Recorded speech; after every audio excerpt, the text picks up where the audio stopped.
You might have seen this on this channel before. I very often like to look at what are the retail investors doing, what are the whale investors doing, how many new retail investors are jumping on the project, and are the whales accumulating, are the number of whales going down. I like to look at those dynamics because it gives us some kind of insight, as in how broad is potentially the accumulation, right? Are potentially the whales currently dumping on retail? Is there maybe a huge marketing campaign going on, and the people that bought early, that have got a lot of the supply, they might be then dumping, right? Then you probably don't want to get into a token. But what I find interesting is when you look at those dynamics over several different assets, what you notice is that rarely, very rarely, the retail investors tend to sell.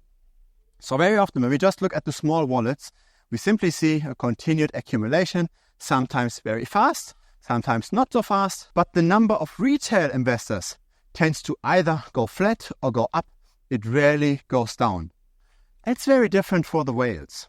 The number of whale investors is way more erratic. The number of whale investors can go up and down. It tends to decline much earlier. And so what we get from this is that the whales tend to be changing their minds more often. They tend to buy in early, they tend to sell early, and they simply just take the current opportunity. Whereas retail investors buy into an asset, they believe in the asset, they keep it in their portfolio for a while, and maybe later at some point far out in the future, a few of them might sell. But they're way less active. They're simply just investing in the opportunities. Now we know, obviously, that over time, right, money flows to the whales. As in, there is this effect that crypto trading is both a game of skill and of luck, and the people that are more skilled, they tend to make on average the better calls, and so the money tends to accumulate in those wallets. So the whale wallets, right, the people that have hundreds of thousands of dollars in a single altcoin, on average, they tend to make the better calls than just your random retail investor with $100 in a coin. So we have to take those kind of traders more seriously. Now, why are whales changing their mind so often about a coin?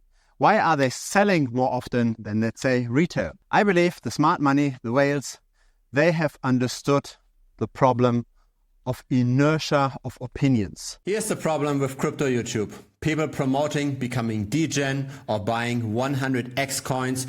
That's what gives clicks, but that's not what's going to bring you forward. I refuse to take money from centralized exchanges. I refuse to take money from crypto projects. I refuse to pump and dump a coin and filling up my pockets in the background. I don't do any of this. Instead, I share my knowledge in the form of tutorials in the premium membership. So that's content that won't do well on YouTube, but that builds up skill over time. You can also directly contact me over there. You can directly pick my brain. Feel free to check it out. TheBitcoinStrategy.com is the link. When you've formed an opinion on something, right? You have analyzed a particular altcoin, for example. You like a certain asset.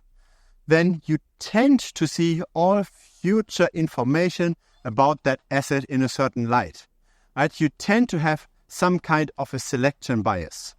You tend to simply just follow the news that might be pro that altcoin.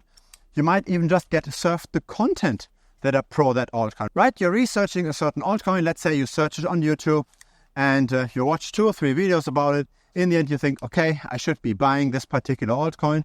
So you're holding it.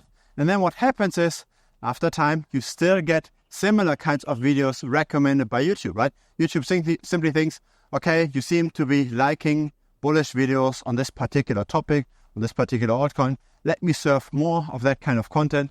And so you don't just have your own selection bias. YouTube or whatever other social media algorithm also has that selection bias for you. So this is what people talk about when they talk about the bubble, right? The bubble in social media. You only get served the content that you already like. You don't really get served opposing opinions. What that then in turn means is that you will rarely think about selling an asset, right? You're simply surrounding yourself with bullish people online, but also simply just in your head, right? You might be also joining communities that talk about that particular altcoin. Probably the people that are in that community are also not bearish about it. So in the end, all you hear is bullish news. In the end, what happens is you continue holding the asset, even if potentially things might not look that great anymore in the future, right? Maybe a new competitor pops up that might be more interesting. Maybe the technical development isn't as fast as it should. Maybe the adoption metrics are actually, if you really look at this fundamentally, objectively, not that bullish. So if you're really completely objective about it, you will probably not necessarily buy it at that particular point in time.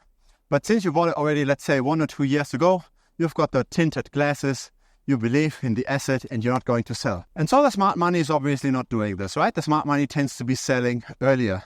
They tend to exit an altcoin very, very fast when the momentum turns around.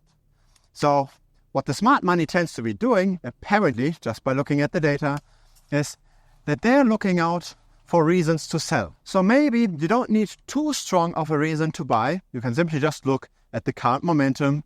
You can simply just look at the current metrics. So simply just jumping on the bandwagon, but you don't need that much of a conviction to sell. So you're actively working against your confirmation bias. You're actively working against that inertia, right? You're actively working against whatever opinion you have formed in the past. This is super counterintuitive, and most people are not able to do this, right? You're forming an opinion on anything. It can be an investment, but it can also be something else. And then usually you stick with that opinion for a while. And usually you don't really challenge your beliefs that much. And especially when it's about money, or let's say, especially when it's about a lot of money, then it's very hard to change your opinion on something. You've already invested, right? You are invested, literally and also figuratively, with your mind. And so what does this all mean? It means that we have to try to emulate the whales as much as possible, right? We should be very much actively working against our confirmation bias. If we currently bet on something, if we currently believe on something, then we have to keep our eyes very much wide open for the contrarians. We have to look at the data that could potentially invalidate our first investment thesis. If we don't do this, then we simply fall behind. And that's the problem, right? There's also a very similar concept in business, right? You want to be hiring quickly, but if the hire doesn't work out, then you want to fire even faster. You want to exit very quickly a relationship that doesn't work out, especially when it's very fresh. And so when you just start out with altcoin trading, especially very risky altcoin trading, especially meme coin trading, etc., those very highly volatile altcoins, right?